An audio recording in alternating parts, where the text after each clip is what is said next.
അതെ, ചോറ് ഞാൻ ഉണ്ടാക്കിയിട്ടുണ്ട്. ചിക്കൻ കറി ഓൺലൈൻ മേടിക്കാം നമുക്ക്. 65 ചില്ലി ചിക്കനോ എന്താണേലും കുഴപ്പമില്ല. ഈ ഓൺലൈൻ മേടിച്ചാൽ ആകെ 3-4 പീസ് കിട്ടും. സാധനം മേടിച്ചുണ്ടാക്കുകയാണെങ്കിൽ വയറ് ഇറച്ചി തിന്നാം, വേണ്ടി വന്ന പിറ്റേ ദിവസം തിന്നാം. അതുകൊണ്ട് സാധനം മേടിച്ചാൽ നീ ഉണ്ടാക്കിയാൽ ഉണ്ടാക്കിയോണ്ടൊക്കെ മനുഷ്യരുടെ ജീവിതം തീർന്നു. എന്റെ വീട്ടിൽ എനിക്ക് പറയേണ്ട താമസം. അപ്പൊ സാധനം മേടിച്ചോണ്ട് വന്നു. ഇവിടെ ഓരോരുത്തർക്ക് നിങ്ങൾക്കറിയോ, എന്റെ വീട്ടിൽ ഞാൻ റാണിയെ പോലെ ജീവിച്ചോളാം. ഇതൊക്കെയാ വീട്ടിൽ പറയുന്നത്. ഹലോ, നിന്നെ എനിക്കിപ്പോ 47 വയസ്സായി. നിനക്ക് എത്ര വയസ്സായി? നിനക്ക് മേടിക്കാൻ പറ്റില്ലെങ്കിൽ അത് പറഞ്ഞാൽ മതി. പൈസ ചോദിക്കേണ്ട കാര്യമില്ല. മഹാറാണി വയസ്സ് എത്രയാന്ന് പറ. നമ്മൾ തമ്മിൽ 3 വയസ്സിന്റെ വ്യത്യാസം തന്നെ ഉള്ളൂ. അപ്പൊ 44 വയസ്സ്. 44 വയസ്സ്. അതിനിപ്പോ ഞാൻ ഒരു സംശയം ചോദിച്ചോട്ടെ. നീ കൊച്ചായിരുന്ന സമയത്ത് നീ സ്കൂളിൽ പോകാതിരിക്കുന്ന ദിവസങ്ങളിൽ നിനക്ക് മുട്ടയപ്പനിയാ, നിനക്ക് തലവേദനയാ, കണ്ണിക്കുരുവാ, ചൊറിയാ എന്നൊക്കെ പറഞ്ഞിരിക്കുന്ന സമയത്ത് നിന്റെ അമ്മ പറയായിരുന്നോ, അയ്യോ മഹാറാണി മോളെ നീ സ്കൂളിൽ പോകണ്ടാന്ന് പറയായിരുന്നോ? ഇനി ഈ മഹാറാണി സ്കൂളിൽ പോയെന്ന് വിചാരിച്ചോ, ഉള്ള പരീക്ഷയ്ക്കെല്ലാം തോറ്റു എന്ന് വിചാരിച്ചോ. അതാണെങ്കിലും അപ്പൊ ഈ തോറ്റു വന്ന മഹാറാണിയായ നിന്നോട് നിന്റെ അമ്മ പറയായിരുന്നു, അയ്യോ മോളെ റാണിയും കുഴപ്പമില്ല, അടുത്ത പരീക്ഷയ്ക്ക് നോക്കിയാൽ മതി. അർജയ ചേച്ചി പറഞ്ഞ സ്ഥലത്ത് അടിച്ച ഇടപാട് തീർത്തിട്ട് അവിടെ മെഹന്തി ഇട്ട പോലെ ആക്കി കാണും. അങ്ങനെയുള്ള അടിയിടിയെല്ലാം മേടിച്ച് മെഹന്തി ഇട്ട നീയാണ് അവിടെ മഹാറാണിയെ പോലെ താമസിച്ചത്.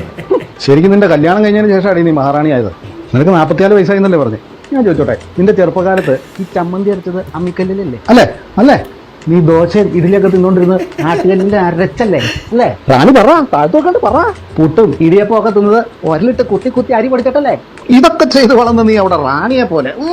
എടീ, ഇപ്പഴാടി നീ റാണിയെ പോലെ. നിനക്ക് ഇപ്പൊ ചമ്മന്തി അരയ്ക്കാം മിക്സി, അരി ഉഴുന്ന് അരയ്ക്കാം ഗ്രൈൻഡർ, ചിലവയ്ക്ക് പകരം തേങ്ങ ചിരട്ടണ മെഷീന്. എടീ, പണ്ട് നീ ആ പുഴക്കടവിൽ പോയി കല്ലേലിട്ട് ഈ അലക്കല്ലായിരുന്നോ? ഇപ്പൊ നിനക്ക് തുണി അലക്കാം വാഷിംഗ് മെഷീൻ. പണ്ട് നീ റാണിയെ പോലെ ജീവിച്ച സ്ഥലത്ത് ഈ പാത്രം എടുത്ത് വിമ്പാറിട്ട് ഈ ഒരല്ലായിരുന്നോ? ഇപ്പൊ പാത്രം കഴുകാൻ നിനക്ക് ഡിഷ് വാഷർ. എടീ റാണി, ഇവിടെ നോക്കടി, നിന്റെ വീടും പറമ്പും വീടിന്റെ അകവും എല്ലാം നീ റാണി നിന്റെ അമ്മ മഹാറാണി ഇവർ രണ്ടുപേരും കൂടെ അല്ലേ അടിച്ചോണ്ടിരുന്നു. ഇപ്പൊ നിനക്ക് ഇവിടെ വീട്ടു ജോലിക്ക് ഫുൾ ടൈം സഹായിക്കാൻ വരെ ആളുണ്ട്. ശരിക്കും ഇപ്പോഴാടി നീ റാണിയായിട്ട് ജീവിക്കുന്നത്. നിനക്കറിയോ, ഇപ്പൊ വിദേശ രാജ്യങ്ങളിൽ ഓരോരോ ജോലികൾ ചെയ്യാൻ വേണ്ടി റോബോട്ടിനെ വരെ വികസിപ്പിച്ചെടുത്തിട്ടുണ്ട്. ഈ എല്ലാ സൗകര്യങ്ങളും വികസിപ്പിച്ചെടുത്തിരിക്കുന്നത് നിങ്ങൾ സ്ത്രീകൾക്ക് വേണ്ടിയാണ്.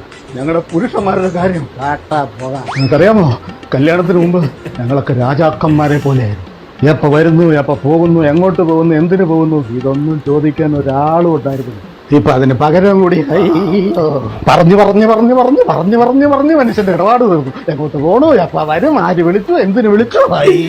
ശരിക്കും പറഞ്ഞ ഈ കല്യാണത്തിന് ശേഷം കഷ്ടപ്പാട് മുഴുവൻ ഞങ്ങൾ ആണുങ്ങൾക്കാ. നിങ്ങൾക്ക് ഓരോ വീട്ടു ജോലികൾ പടപടപടപടം ചെയ്യാൻ വേണ്ടിയിട്ട് ഓരോരോ സാധനങ്ങൾ കണ്ടുപിടിച്ചിട്ടുണ്ട്. ഞങ്ങൾക്ക് കാശുണ്ടാക്കാൻ എന്തെങ്കിലും ഒരു മെഷീൻ ഇതുവരെ കണ്ടുപിടിച്ചിട്ടുണ്ടോ? അറ്റ്ലീസ്റ്റ് ഒരു പണം കഴിക്കുന്ന മരം കണ്ടുപിടിച്ചിട്ടുണ്ടോ? ഈ കാശുണ്ടാക്കാൻ വേണ്ടിയിട്ട് രാവിലെ മുതൽ തെണ്ടി തിരിഞ്ഞ് നടന്ന് ഓരോരോ സ്ഥലം പറഞ്ഞതെല്ലാം ഏകദേശം സത്യമാണ് കേട്ടാ.